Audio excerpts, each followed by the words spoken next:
Welcome to the AirCon Vault. Here you can find the recordings of the live streams from Airwiggle's audio conference. These are made free thanks to our sponsors. A sound effect, Aftertouch Audio, Boom Library, Fmod, Game Audio Learning, Game SoundCon, Kilohertz, Rep Rooms, Soundcuts, Strata from Audiokinetic, and Airwiggles, the online home for audio people. We hope you enjoy the video. We are live. Welcome everyone to our Foley talk with Ruth Sullivan. My name is Bastian, Gerner, also known as the Foley teacher. We are here today just having a conversation about Foley.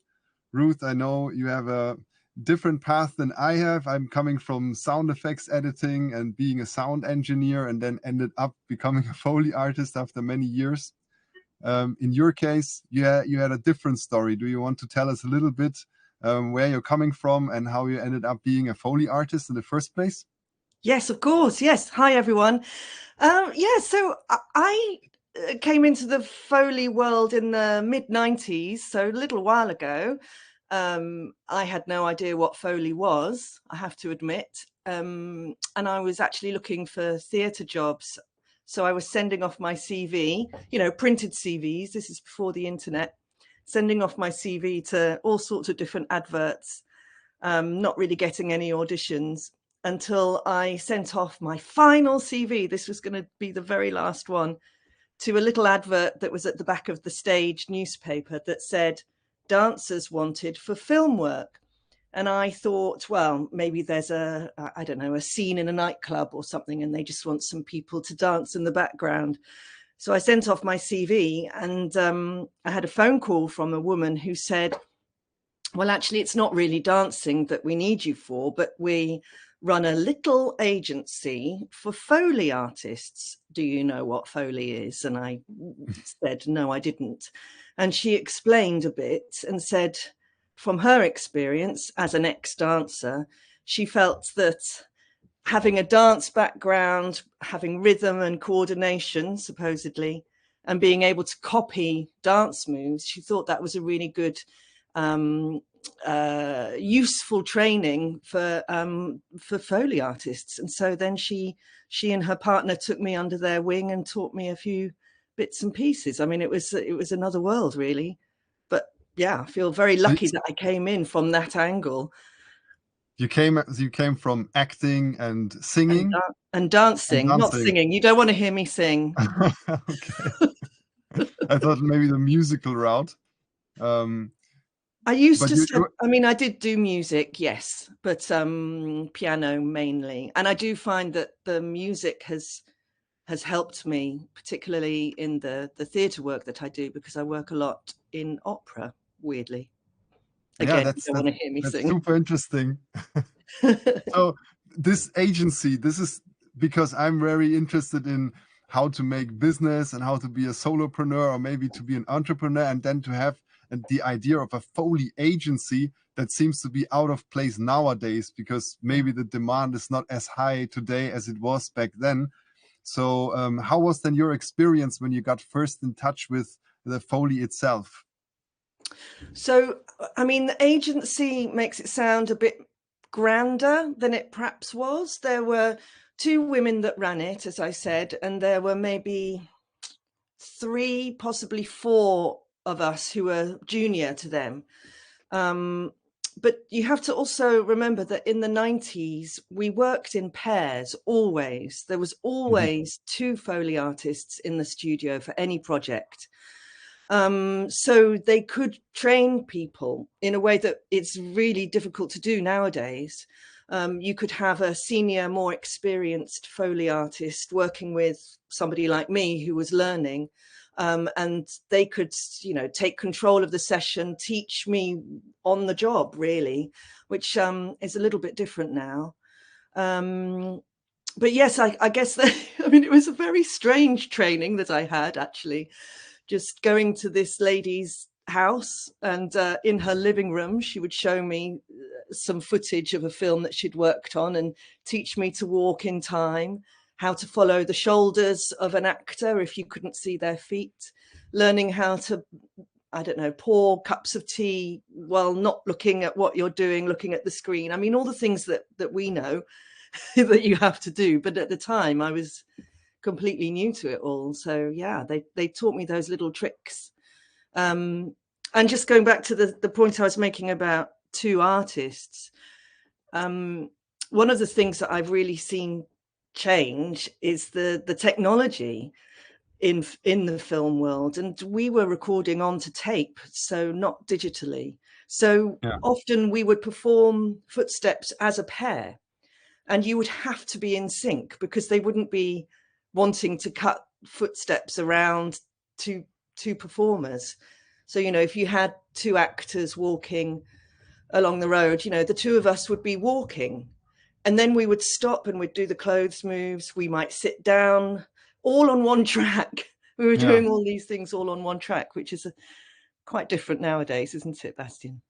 Yes, of course. Now we have much more freedom to record how many layers we want. Yeah. And speaking of little tricks and tips that you mentioned, there was already a question in the chat. Someone wanted to know, I'm highlighting it. What are, if you know any special Foley gloves that produce less noise? Well, I'm actually very interested to know why Foley gloves. How interesting. The question itself is interesting to me. So I have a question about the question. maybe to save your hands from being injured or something. Yes. Okay. Well, yes, actually one of the strict rules we had from our agency leaders was always have a pair of gloves, always protect your hands. If you're doing something, you know, when you're crashing a car door down or throwing rocks, make sure you've got protective gloves. So yes, of course, that's where that question was coming from. Sorry. And I suppose we would just have gardening gloves. They do make a noise. It does depend on what the prop is that you're manipulating. If the prop is loud in itself, then the gloves will be fine. It wouldn't matter. But yeah, you might have to try a few different pairs to find the right ones.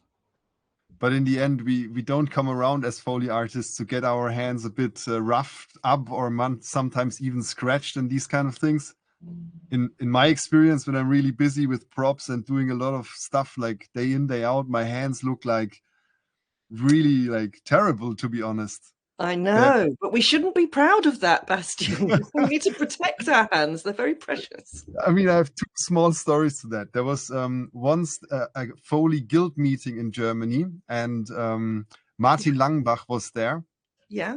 And he was then taking some cream out and then creaming his hand, and someone was making fun of him, saying, "What are you doing there, man?" And he was just saying, "Yeah, I'm a Foley artist. I need to take care of my hand. When I'm doing cloth patterns, I don't want to have all these clicks in the sound."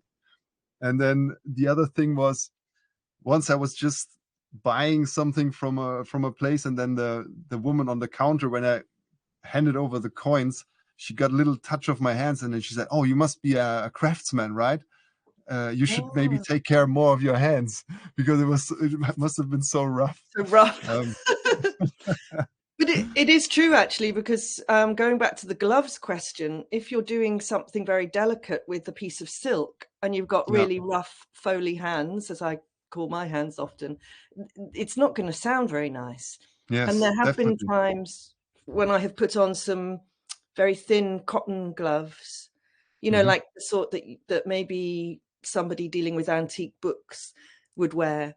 And actually, if you put them on, and then you can do whatever you need to do with the silk, and you're not going to get your hands and nails catching on it. There you go. That's the answer, huh? Those little bookkeeper gloves. Yeah, I have to try them, because my workaround is, when I have those hands and I'm doing cloth, sometimes I just don't even use my hands anymore. Instead, I use my arms, you know, to get the motion done. I mean, that's the weird thing, isn't it, with Foley, that sometimes you find yourself, I mean, you couldn't explain it to somebody, you couldn't demonstrate a methodology, but you just do something and your arms and your hands just kind of do what is needed. There is a magic to it, isn't there? It's very intuitive, right? The art of Foley. Yeah. And Yeah. how do you think is it best to learn this if someone wants to get into it, or just do Mhm. it for themselves at home, or just get an idea of what it actually takes to be a Foley artist? Gosh, well, I mean, that is a whole day's worth of conversation in itself, isn't it? I mean, as I have explained, the way I came into it was that I was very much a junior member of the agency, and I was able to learn from watching other very experienced people, and I think we have a lack of that in the industry these days. That's not to say that you can't do Foley and learn how to do Foley yourself. I think actually the flip side of that is that it's easier to do some things yourself at home. You can buy really cheap little handheld recorders, for example, and you can practice doing footsteps in front of the telly and record yourself and just see what the quality is and see whether it matches. I mean, you can film yourself recording footsteps to something on the TV and learn where your synchronization issues are. You know, there are things that you can do just in your own home to practice and see whether you have a feel for it. Hmm. You That's know, the you can thing, huh, get with the feeling. mm, If you have a feel for it or not. So, what is your take on someone who doesn't really has the feeling from the get-go? Is there a chance to really get this right, to become a professional Foley artist, if you don't have that motion kind of sensory thing to anticipate motion from yeah. other people? Well, there's a naughty side of me that thinks that that is happening already, but I mustn't say that. No. There's that wonderful quote that I think was in the Foley Grail, the book, Hmm. um, which is that you can teach sync, but you can't teach feel, which I think is super. And I'm afraid I can't remember who exactly said that, but um, yeah, I don't know. It's such a big issue, really, isn't it? There have been times when I have not loved Foley, you know, to be honest. I have been doing this for a long, long time. But the times when you do love it and the projects that you work on and the satisfaction you can get from creating a beautiful set of footsteps or a multi-layered spot effect, you know, that you can tell in yourself when it works.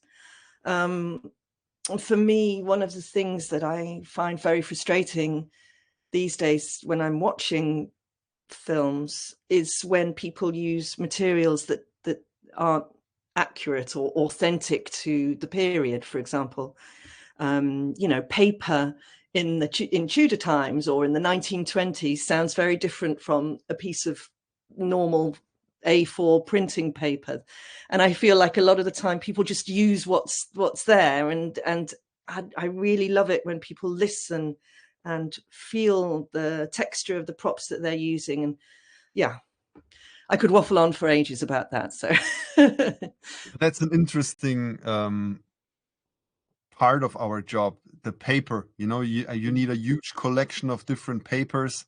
yeah, And for me, the most challenging thing is exactly what you mentioned, this ancient kind of papers, from yeah. Egyptian kind of paper rolls, or to those the Victorian, let's say, paper Yeah. types. How do you go about it? Where do you find these things, or do you even use other Mm. materials than actual paper for that? Well, so you know that being a Foley artist means that you have to be a bit of a hoarder. You have to have lots of stuff. That's my excuse anyway. But I seem to have inherited that from my father, who also seemed to keep everything. And after he died, we realized that he'd kept all of his notes from his 1950s student days. So Mhm. I've got loads of old paper. Okay, granted, that's 70 years old, not 100 years old, but the quality of the paper is so different. It's even a different size. So I have a whole stash of that very old paper. Um, there are other types of paper that you can buy. You can buy sketchbook paper, can sound really like parchment. I think this is where it's a little bit tricky to explain, but I think it's where the feel side of things comes into it, because you might be using the wrong paper, but you need to match what you see on screen, and you need to get the sense of the feel. I actually hate that description, but you know what I mean, you know. And if you're working with a good engineer, you know, I know you often record yourself, but I will always have an engineer. Hopefully the two of you will be in sync with each other as well, and so then you can listen, you can feel, you can learn what sound matches the image. So you would rather call out the wrong performance rather than using the wrong type of paper? Oh no, don't pin me down on that one. That's not fair. I think you can use the wrong material to make the right sound, but you need to know what the right sound is. Maybe that's that's my soundbite. The inner perception of the sound, that you have this vision of what you actually want to hear and how that can also translate onto the picture, right? Yes, exactly. So, because also we're imagining it. We're using imaginations as well, aren't we? Yes, of course. But then having a good taste, that is something that many people that I spoke to said also comes down to a good mentor, because to develop that taste that's, you know, on your own without any reference can be tricky, especially when you don't have, let's say, a long experience working with movies or any type of specific media, and you know how the things have to sound to be good. So that on the one hand, how did you then develop your taste, coming from a non-film background, more from the dancing, acting side, and then working on the screen? Was it your mentors, and how did you develop this taste that you actually know what works on the screen? That is such an interesting and multi-layered question. I mean, I'm hugely grateful to the women that taught me, and they, you know, it was a slightly slower way of working then as well, which is, you know, everything is fast nowadays. So, you know, there was time to learn. I was in the older studios like Shepperton and Pinewood, Twickenham, which is obviously still operational now, very importantly operational. But there were props there that had been used in Foley since the studios had begun, you know, so there was a real wealth of old materials. And so I would learn from them what sounded right, what felt right. And, you know, now I can also admit that I'm, you know, I'm a little older, and I've got my own life experience to bring to projects as well. I've always loved historical dramas. You know, in the 80s, when video was first sort of available, you might have 2 or 3 films that you recorded from the TV, and you would watch them obsessively over and over again. And weirdly, I think I learned a lot from those as well, and even before I knew what Foley was. But the sound of those films, you know, it penetrated, I think. That's also the thing, that we have a certain perception from the movies that we watch, and there's a certain etiquette to how things have to sound in a movie that is simply just from the movies that were there from the past, right? I mean, to me, the most iconic movie sound is this, the plane tire that sets off on the ground when it hits. That is something that is completely invented. Gun rattles. Tires on gravel. So there are a couple of questions in the chat I discovered now. So, for example, what items, I can spotlight that. What items would you say are must-haves for a home studio? Oh my goodness. How big is your props cupboard? let's say one shelf, one empty shelf, One one shelf. empty IKEA shelf. Oh my goodness, where to start? Well, lots of different types of paper, as we've just talked Yes, about. I agree. Yeah. But you know, it's very, everything is project dependent. If you're working on a contemporary detective drama, then you're going to need different types of mobile phones. You're going to need keyboards. You're going to need papers. Yeah, but if you're working on a detective drama set in the 50s, you're going to need different types of props. You know, you might need a typewriter rather than a computer keyboard. So yeah, that's a really that question has many tangents, I think. I'm actually working on a little freebie list for people who need Yeah. that on my Instagram. So I think there are a couple of other things that are necessary, like some mugs and all the stuff that is in your kitchen anyhow. Cutlery is maybe a plastic cup, glass, and some porcelain, or like so those different items from the kitchen, and then a little bit of you plastic. might work on something that doesn't go into the kitchen. Yeah, but that's something that always kind of needs to be around somehow, and luckily it is, because when people work from home they have it anyhow. So, and also the cloth, you know, cloth is essential, and therefore people have a lot of stuff in their cupboards, so you can use that. And when it comes down to those crime things, you always need this little clipboard and a couple of different pencils, and then you also need those plastic gloves. And in general, I would say a couple of nice resonant metal items that you can use for different things, a couple of nice wood items, and then plastic type of foil, kind of plastic bags, different sizes and strength of material. It's also good. Yeah. And also a couple of bags. Different handbags or things you can join together to sound like briefcases or larger items. Yeah. Maybe also a pack of cigarettes and a few different lighters. Lighters, definitely. Zippo, you need to have a Zippo. I always resent buying cigarettes because I don't smoke and they're so expensive. But if somebody gives me, you know, I might steal a couple of cigarettes and then carefully roll them up and put them in my props bag to use. And that's maybe like the one other thing that I have found out over the years, that plastic props kind of don't really find a lot of use in the Foley world, because they seem to not give any results that are satisfying. So even though I have maybe 2-3 boxes full of different plastic stuff, I rarely use any of those. Do you have the same experience? Yeah.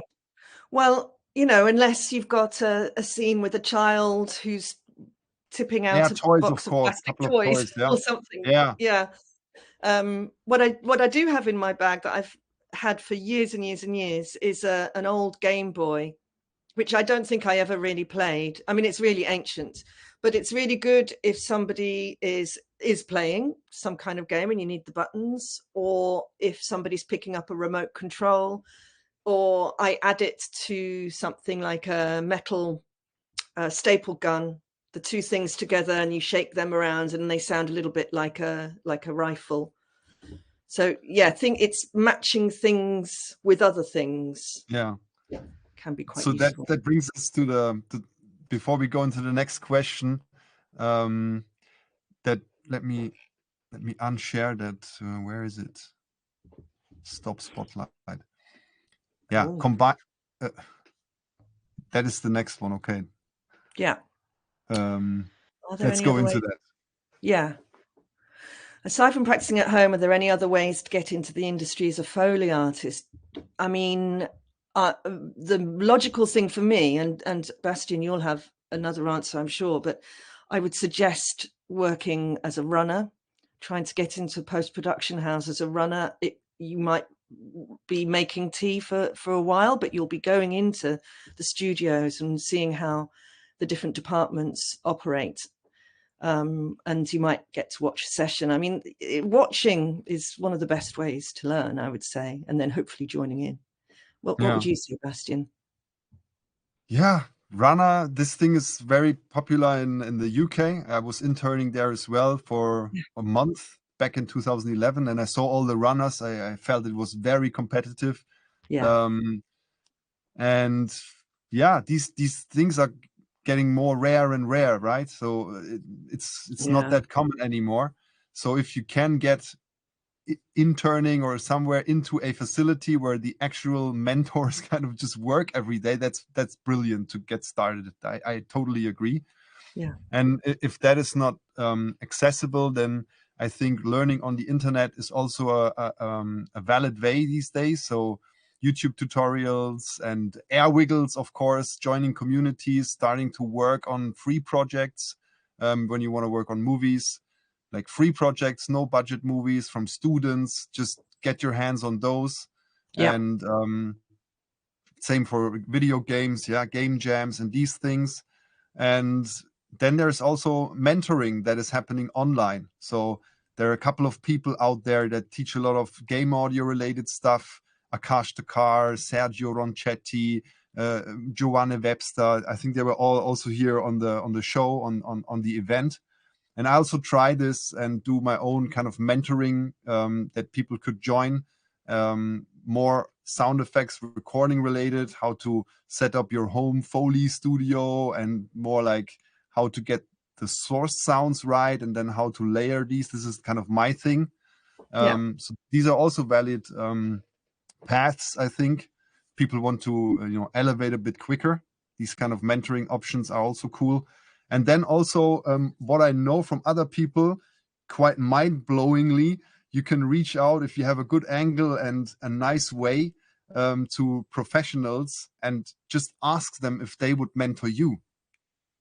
So I don't want to flood his inbox now, but I know that, for example, Jay Jennings, shoutouts, who did the Minecraft movie lately, he is mentoring someone who also approached me for mentoring, but then as he had Jay Jennings as his mentor already for free, he didn't want to join my paid mentorship.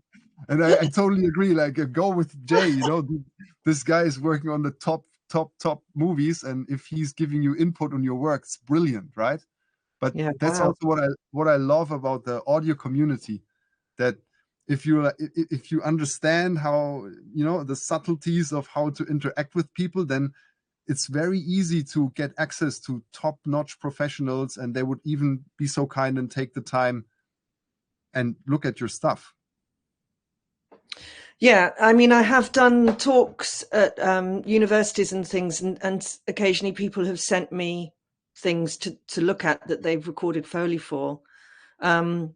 And I'm also happy to do that. It's a bit time consuming. You have to be patient, but whenever you have the time, and it's always good. People, these are the sound designers of the future. It's important for us as well, isn't it? And of course, I think the age of gatekeeping is over. These titles like The Secret World of Foley and these things. It's done. I feel like it's way more beneficial and rewarding if we open up and show these things, and people can learn if they want. And a general rule for me is if people want to really get started in the industry as Foley artists or any other field of audio post-production, game audio, they really have to be dedicated, because I feel this is not a job where you go to university, you do the necessary things to get your degree, and then you can expect a job. No, I totally agree.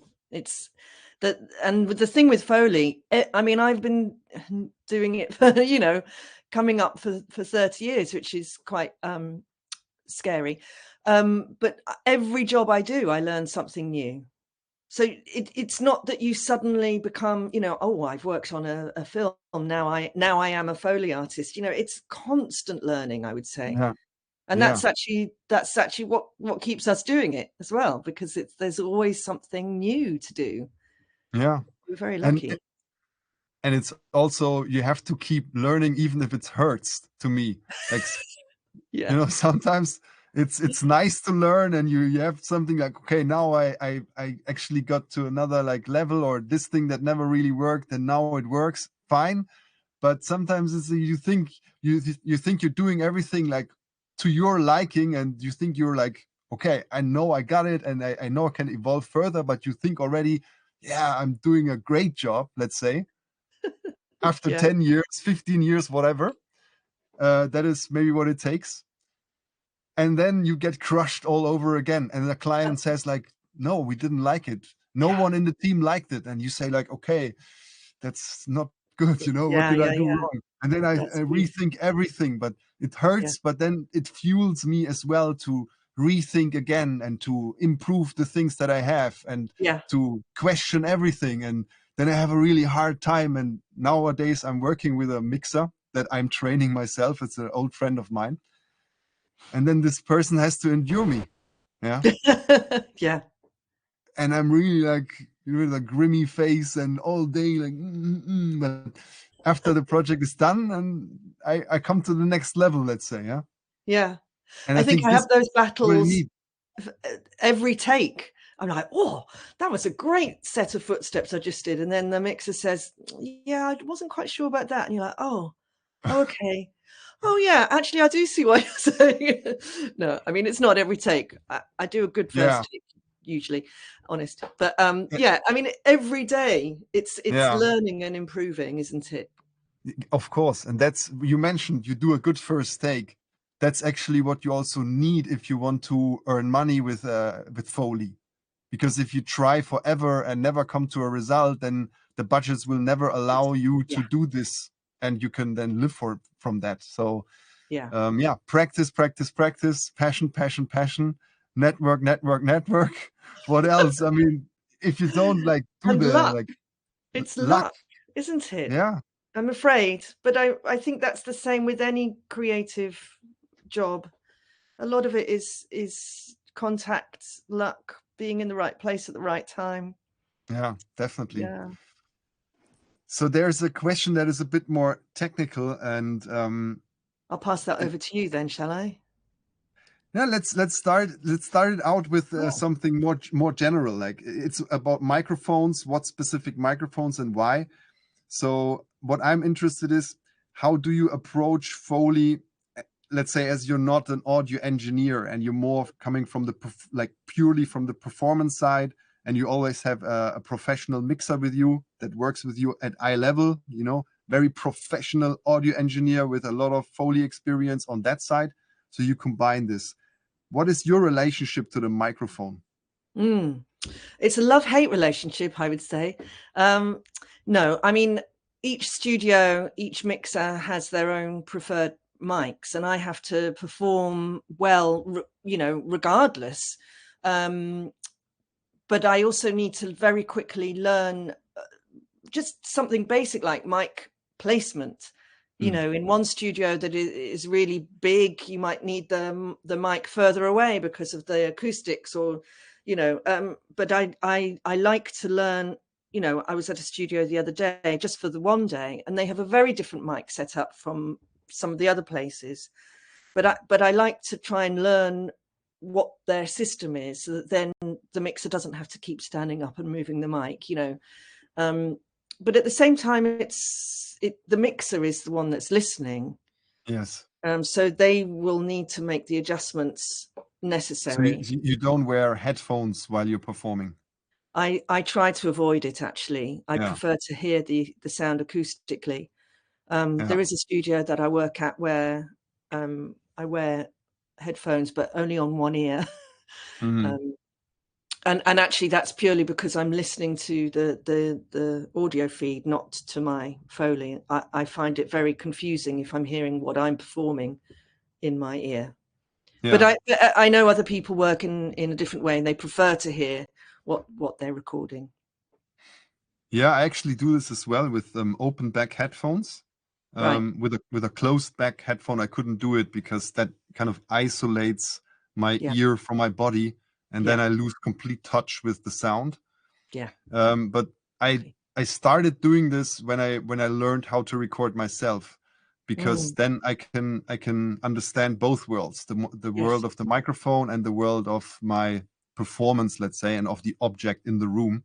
Yeah. And there's an interesting story. When I started out, I had the opportunity to work with someone I knew from my apprenticeship. So let's say we had both the same level of experience. And then we could work a whole year together in the same room every day on movies.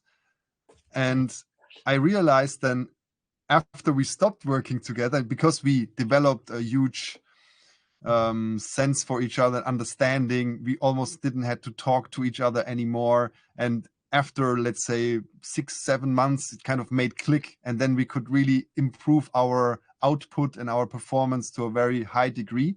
So that was a brilliant time for me when I was learning in the first years, because then I managed to do like a TV primetime movie in 3 days. If it's not a special one, like just a normal movie in 3 days.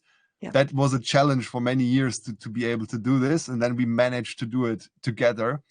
And then he always, like when we used the wood floor, I just saw it all the time that he was touching the gain and reducing the gain when I was performing on the wood floor. And then when I started to record myself with headphones, I realized that with the Pro Tools AD converters and our specific setup, there was just not enough headroom somehow that I could use that specific wood floor with that amount of energy that I put on the planks. Yes. So that's why I always had to gain down. And then when I understood this, I then just used less force and, treated these both. I tried to learn. I started to learn to perform into the microphone. Yeah. Right. Yeah. And into the world of the microphones and all the processing that comes with it.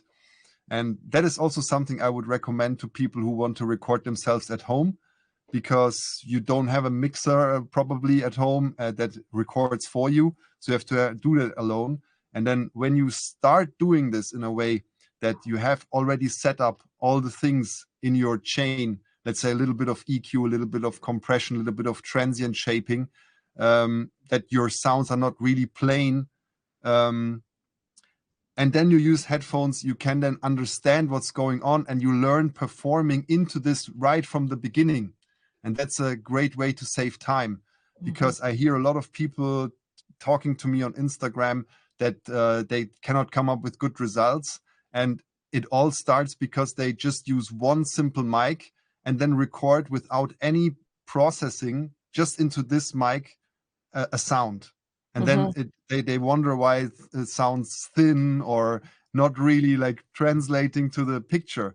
And what I, for example, do, I use a lot of high cut. So when I do for film, I cut sometimes up to 10K, all the high end, in order to get the Foley away from, let's say, the mouth area on screen, so that it is a bit lower, that it blends and more of a rich quality as well, Yeah. rounded quality. Yeah.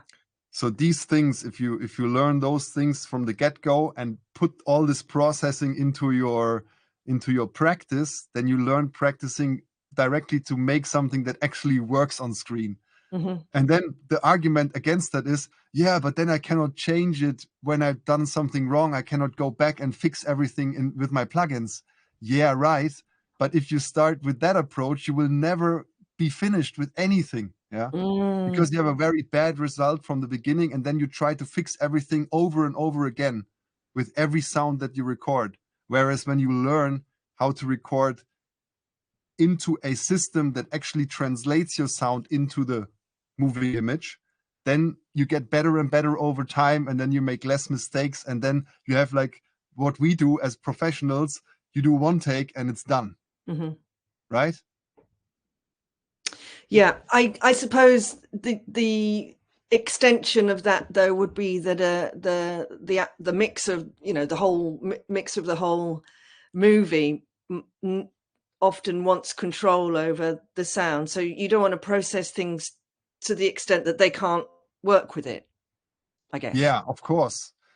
What I mean is that you process it in a way that it already blends into the Right. into the soundscape, and that it's not alien, and you don't have transients that stick out as technical errors. Yeah. So Yeah. I see. this kind of basic concept that you create something that actually sounds like Foley, because that is the problem that people have in the first place.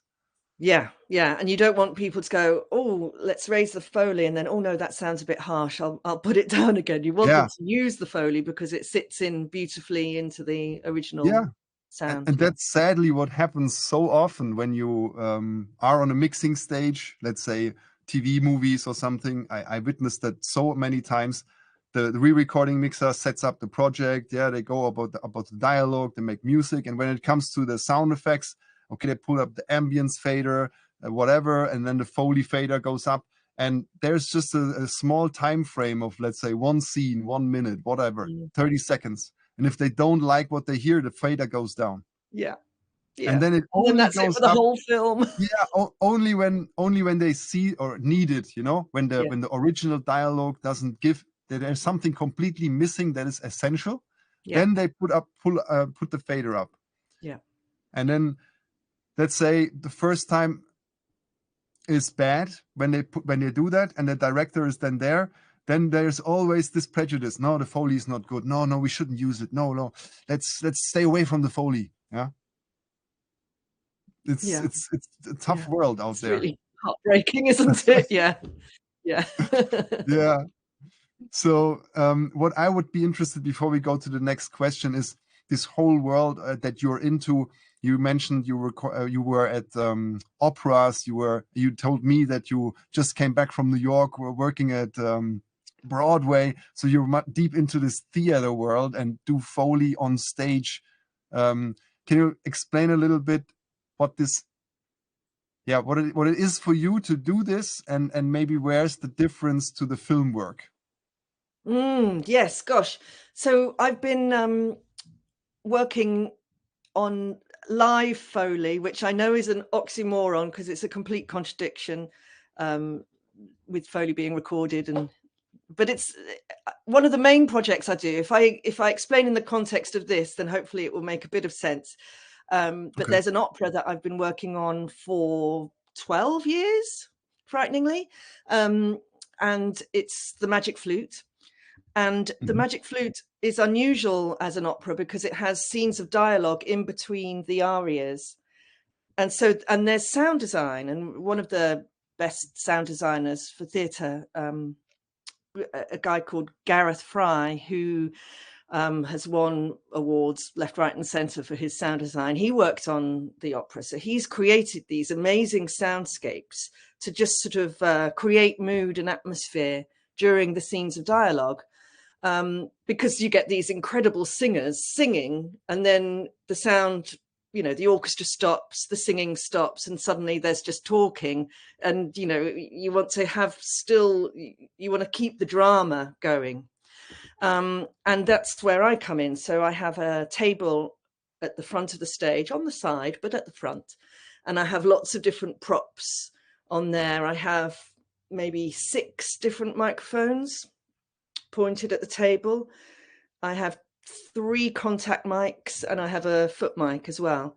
And then during these scenes, I'm either making atmospheric noises just to add to the effects. And it's a bit of a cheat in a way, a bit of a trick, because what I'm doing goes with the pre-recorded sound design, but it looks like I'm making it, if you see what I mean. I have a big thunder sheet, for example. And then there are scenes when I'm actually interacting with one of the characters on stage, so that the sort of the comedy figure of the piece, I guess, and he's trying to be quiet, so I make really loud footsteps and all this kind of stuff. And I mean, it's incredibly stressful because it's live, and I was at the Metropolitan Opera in New York, so that's one of the biggest stages in the world, if not the biggest in terms of theatre. And if I do something wrong, everyone can hear it, and I can't go back and do another take. It's just there for all to hear. But it's also brilliant for me coming from a theatre background, because I'm in the theatre, I'm performing, and I'm a character. I'm part of the acting ensemble as well, and so yeah, it's wonderful, and I feel really fortunate because I get to bring the skills that I've learnt in film and TV Foley into the theatre, into a live context. So yeah. And you mentioned that there are pre-recorded sound effects that are also being played. Yes. Do you trigger them then yourself with like a little MIDI MPC kind of thing, or? No. They use a system called QLab, which is so I do a bit of sound design for theatre as well, not on that kind of scale. But QLab is a brilliant queuing system. So you essentially create all your sound effects, and then you list them in QLab, and you can set when when a sound fades, when another sound cuts in, and you can multi-layer things, you can loop things, you can do all sorts of brilliant things, but the operator just presses go. So the sound designer does all the clever creative stuff, but the operation of the system is really simple. So they will have specific sounds queuing while I'm doing other things. Yeah.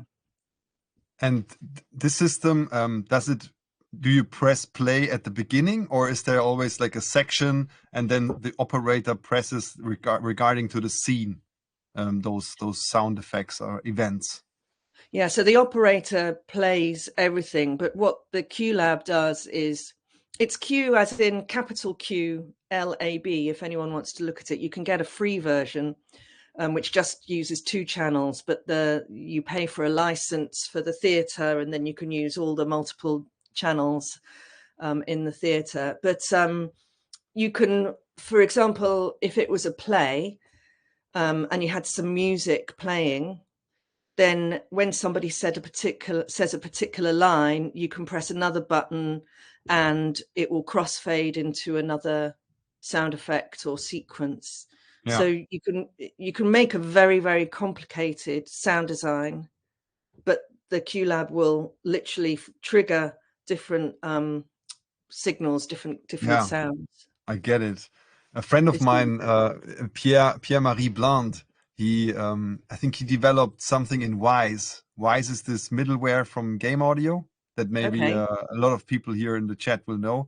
So it's similar. The middleware from the games can also trigger different things with certain events that are happening in the game. Right. So and Pierre-Marie, he set something up for theater with Wise, maybe like just in a way that it might be QLab a similar. does. Yeah, interesting. Yeah, I mean this whole world of cinema, whole world of theater is completely different to what you do in a film context, and it really is. I can only imagine that you, as you coming from this acting background, that this is really hugely beneficial to your creative output as a person, right? To have these both things. Yes, yeah, and also just having variety in your work is for me. I mean, it's wonderful, and I get to travel, which is nice. Yeah. So yeah, it's really it's been an incredible opportunity. Yeah, and I think both practices help each other as well. Things that I learn in the theatre, things that I learn in film. One of the things that I've realized for theatre work, I have to be almost more creative, as in I make props, and I learn about different props, and I make things sometimes because they look interesting, and sometimes, well, also because of the sound, obviously, but and so some of the props I use aren't the thing. I wouldn't use them in the studio because I've got I've got one of my favorite props is a sea sausage, which has no use in TV and film, but for theatre projects it sounds like the sea. It's a piece of material, it's a tube of material with pebbles in, and I love that. But you have to think in a slightly different way when Mm. you're doing live sound. That's cross-learning. Cross learning, yes. Yes, I There's like this that. I'm gonna write that down. there's this book from Josh Waitzkin, who was a chess master as a child already, and then he got into martial arts and became a world champion in Tai Chi push hands Oh in yes. his 30s or something. And he has this book, The Art of Learning, where he also explains how he cross-references from his chess world to the martial arts and vice versa. Yeah. I love this book and the whole concept of someone who can master two things to the highest Yeah. level. Yeah. Yeah, Um, brilliant. We can only aspire. yeah, definitely. But I resonate a lot with this. Yes. Yeah, wonderful. And there's another question regarding how directors are being involved when it comes to Foley. Yes, that's a very interesting question. And I was thinking about this very thing earlier, actually. I think, I mean, I would mostly like a director to be more involved. There have been times when a director has been involved in the Foley recording and it's a bit intrusive because they are expecting to hear a mixed sound and you know you're working on the basics. So sometimes it can be frustrating, but I think Yeah. the more frustrating situation is that we don't often have much communication with the director or with the overall sound supervisor, or you know, so in the Foley studio we just work and hope that we're doing the right thing, you know. And it would be useful sometimes to know if there's a sequence that doesn't need Foley, because that would save us a lot of time and then we could concentrate on other things. Yeah. Or the style, you know, sometimes we work with a mixer who he has an absolutely brilliant notion of what the style of Foley should be. And then if we have those directives, we can perform in a different way. And yeah, so I love a little bit of input. We Yeah. don't get enough of it, but yes, I think it's, yeah, a director, it's their project, isn't it? It's their baby. So it might be difficult to have them in the studio, but I'd rather have them than not. I know that What when do you it comes to a radio plays, that Mhm. there's basically a standard procedure that there's always a director involved throughout Yes. the whole recording. Yeah. That was Yeah. actually the case when I was back in Berlin visiting my friends there at the radio play Foley studio. Yeah. They told me this. And it actually makes sense, huh? Because you don't have the visual reference as your guideline. Yes. And also, I think I'm right in saying that a lot of it is recorded as live, even if it's not being broadcast live. So they'll be Yeah. recording an entire scene and often doing sound effects at the same time. So the director has to be there because they're working on the scene Mm. there and then. So actually the actors and the Foley artists together in one studio or in Yes, separate. Yeah. often. Yeah, I know people that used to do Foley. Well, it's not called Foley actually in radio. It's called spot. Okay. Or Yeah. so, yeah, because it's spot. I guess it comes from spot effects, or you spot where the effects are. Yeah. But yes, I mean, I have done some radio plays, but we've always done the Foley after the event Yeah. in the Yeah. studio. But yes, And I then understand. the director was there with you as well in that No, case? Okay. no. But the sound design, the sound recordist would have been in the sessions recording Yeah. Yeah. and would have worked with the director very closely. But I don't do much radio drama. It gets rarer and rarer, as I heard. Also from someone in the UK, she wrote me a Yeah. message that she was heavily into this and it's not really working anymore. Because Right, BBC is changing something. I'm not sure about it. right. No, I don't know. I haven't heard. But I think, I mean, the little I know about Foley for radio, I suppose because you don't need to layer up the sound in the same way as you do on screen. You know, and this is what I take from live theatre as well. Sometimes you need to have one prop that represents the whole scene that people can just hear and make the right connection immediately. So if somebody's pouring tea for the whole room, you probably only need the sound of one cup being poured and the teaspoon, and you already have the setting. But on screen you might see the whole room having a cup of tea poured, so you have to record everything. But then I think perhaps for radio nowadays, it's maybe people are using pre-recorded sound effects more regularly. That brings us to the next question, which is circling around AI. I knew this was gonna come up. Okay, right. How can I remove from queue and then spotlight? Where is it? Now, let me just check. I'll get there. Oh, here we go. What are your thoughts on AI-powered audio plugins that can generate Foley footsteps on demand? Their development has been expanding rapidly lately, and it seems like this is only the beginning. Isn't this a potential threat to junior Foley artists, especially those working on low-budget projects? Do you think this technology will continue to evolve further? Well, here's what I think. Well, I think a lot of things, of course. AI, I hope, won't be a threat. Of course, AI and we use technology all the time. AI is another type of technology. We can use it in a positive way.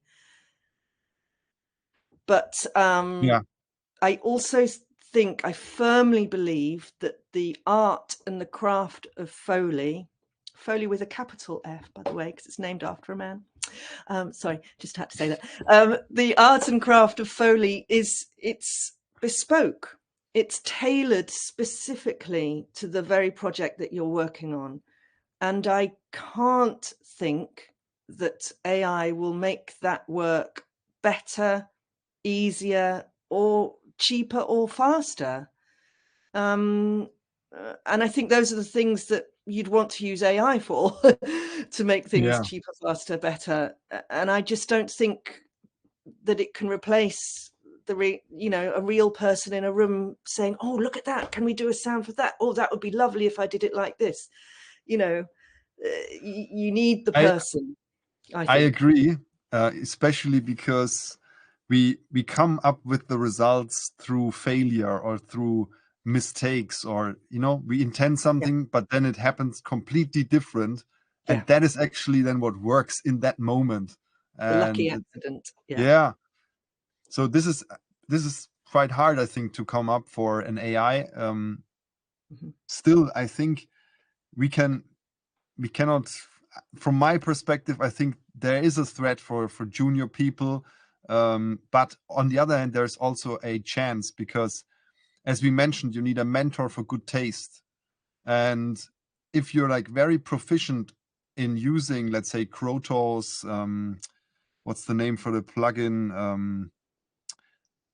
People will know there's this plugin that you can just feed stuff in and then you can trigger it, and it really works well, and it gives you really good results already on screen, even when it comes to Foley and footsteps and cloth textures and whatever, a backpack. I haven't used it, but I saw a couple of things and I thought, okay, this is decent. This is okay. Yeah, this is better than maybe doing a prompt now and just writing something. I need sound effects on that scene, whatever, or AI does it completely on their own. So these tools are already quite advanced, as an anonymous contributor who spelled Foley wrong mentioned. And but I think, having this, getting good at, let's say, using the reformer, I think it's called, from Krotos, and coming up with great results from that stuff, you already know what it actually takes to, what a good recording could sound like, or an okay recording sounds like, and it actually works on screen. So then to take this as a reference for your performance that you then do, and to get better in how we record it in order to make it sound like that, is also something that people can make use of. And then I'm just thinking of these low budget projects, or let's say TV series, you know, pre-prime time crime stuff or whatever, Love Boat kind of thing, that also needs Foley. Nowadays, what happens, some Foley artists are willing to do this kind of work, and it actually means that you cannot really focus on details anymore, because the budgets are so low that you have like, okay, you have a couple of props on your desk, and then you like, okay, I use the glass, I use the phone, and boof, boof, boof, boom, okay, record. Yeah, whatever, we're done with this. Yeah.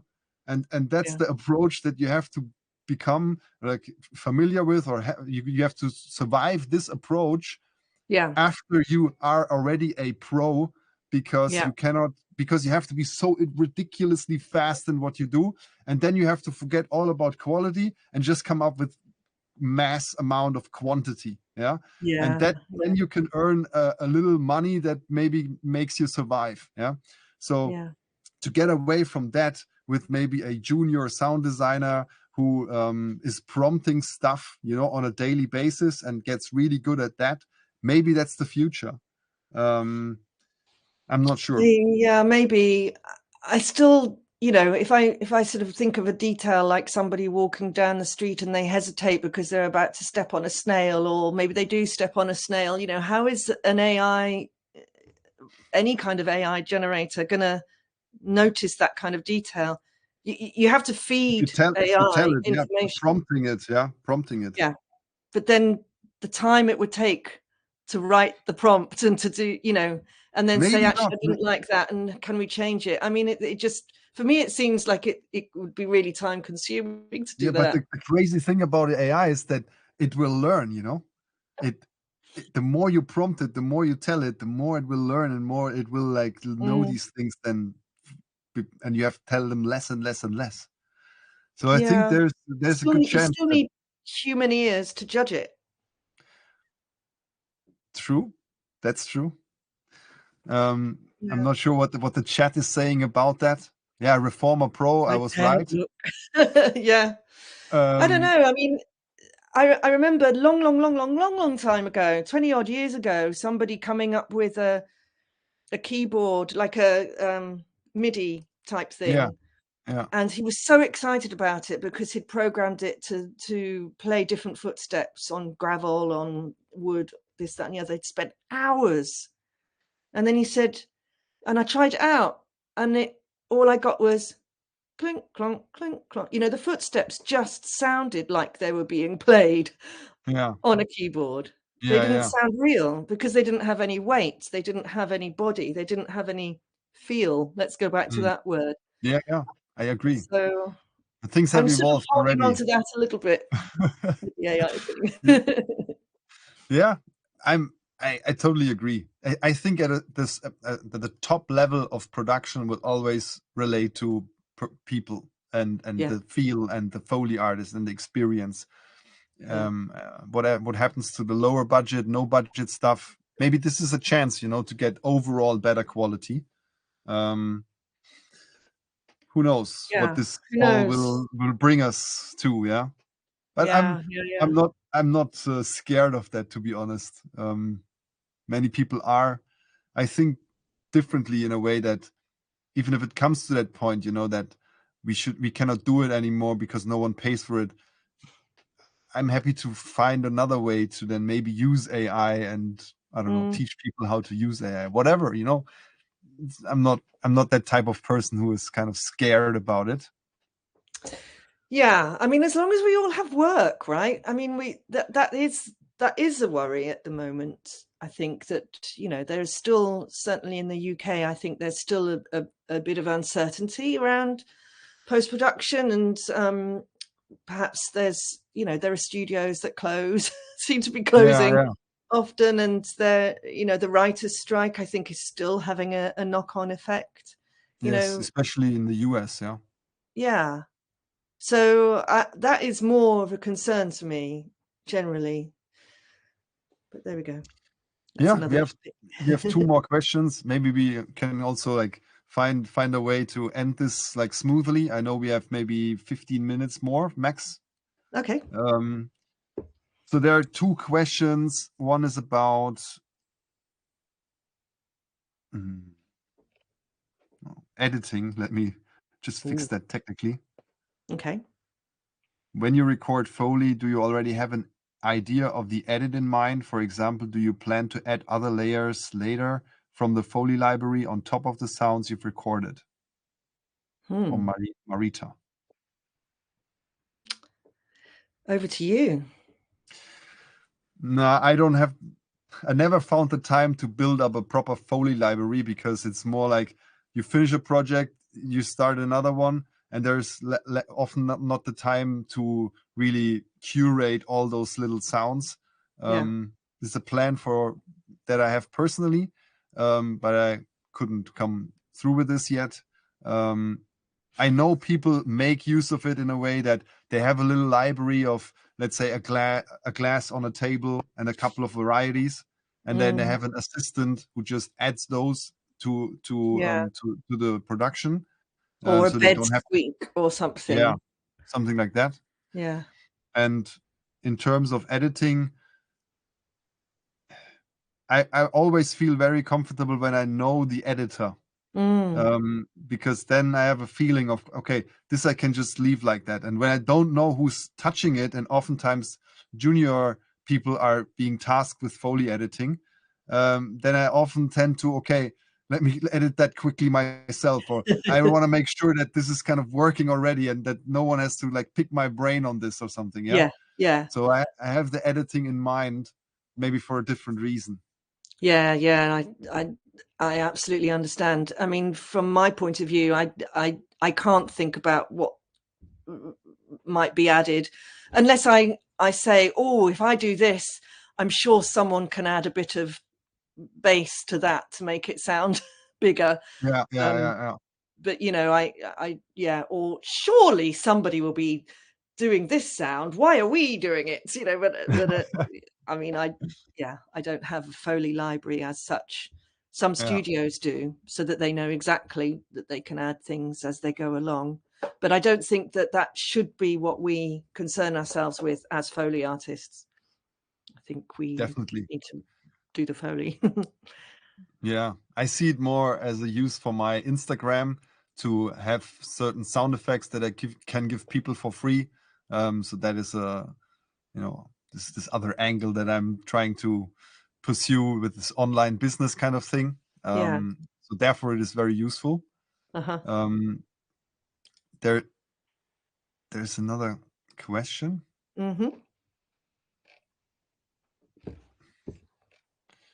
Now it says remove from the queue, but I have no queue.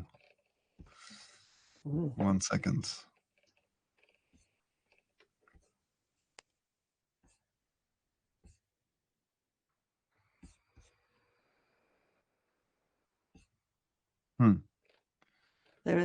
I can see there are 2 that are queued up. Oh, okay. Or 3. Oh, there's actually more. Maybe I just read it, because otherwise we use up too much time. Sure. Hello, what do you think about recording footsteps or Foley on location for special scenes to capture real acoustics instead of doing it all in the studio? Is that practical or useful in your experience? I've definitely done some location Foley recordings. As to whether they were useful, I know that one project I worked on a long time ago, it was not useful at all, and they had to re-record everything. I'm not going to say what it was. It's fun, I've got to say. It's really good fun to go on location. I mean, if you're in an old manor house or a stately home or something, and you've got those wonderful old wooden floors, it's harder to do location recording if you don't have a picture or whatever. And of course, it's not soundproofed. So there are definite technical issues around that, but I know that there are some people that love to have location footsteps, maybe background tracks as well. You know, you might want to record the main characters in the studio, but you can have a lovely set of beautiful wooden floorboard footsteps going along in the background. Yeah. But you know, it's also the practical side of things. You have to go there, whereas so then that's time, isn't it? So that's a bit tricky. It's only for high budget stuff. Yeah. Yeah. So I just put in the chat Nicolas Becker, the French Foley artist, sound supervisor. I just had an interview with him, luckily, that I have now on my podcast. It's available on YouTube. And great. Yes. He just goes on this podcast about how he's so passionate about recording everything from scratch. Now all the sound effects he's recording from scratch. And his 25 years as a Foley artist, he mainly was doing in the first 25 years. He also developed into recording more and more on location. For example, for the last Polanski movie that he did, he rented a castle in France. I'm glad he had the budget for that. Yeah, he said Wow. the castles are very cheap in off season because they have so many of those in France that you can just rent them for like cheap money. Right. So yeah, he's definitely into this, and so fascinating about his approach, like also philosophy. He relates, what was it? Taste. Well, watch the episode. It's really like mind blowing.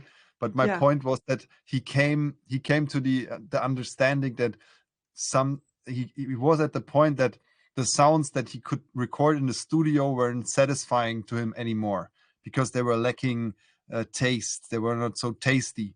And then when he was looking for this like real huge door for whatever like ancient movie he did or whatever. Mm-hmm. So he was looking for the real thing, the real prop, and tried to record this. So he made more location Foley things. And his findings were that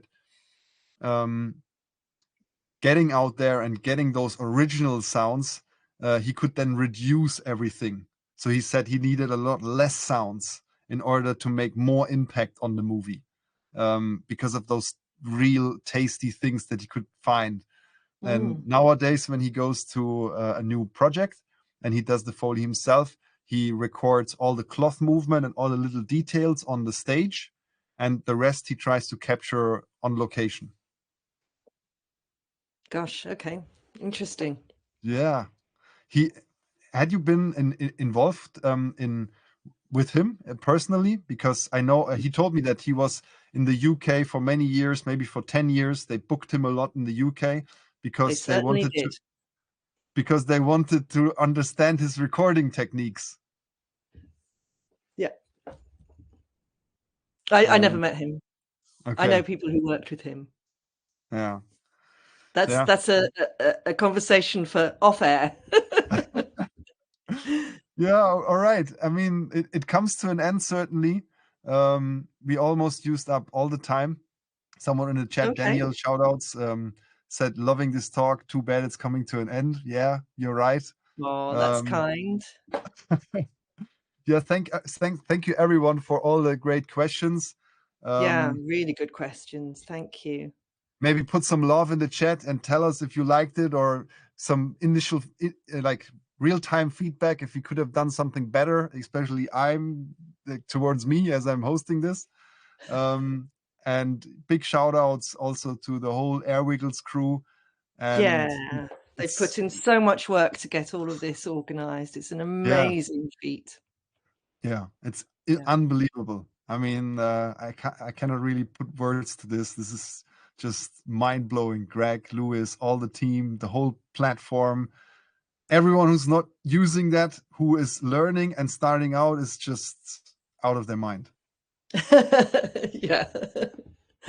Agreed. Anyway, it's been lovely to chat, Bastian. Yeah, same. Thank you very much for your time. You're welcome. Thank you. Yeah, and let's continue offline then, okay? Yes. Lots to chat about. All right. All right. Take care. Bye, Bye bye, everyone. Ruth. Thank you. Bye. Bye.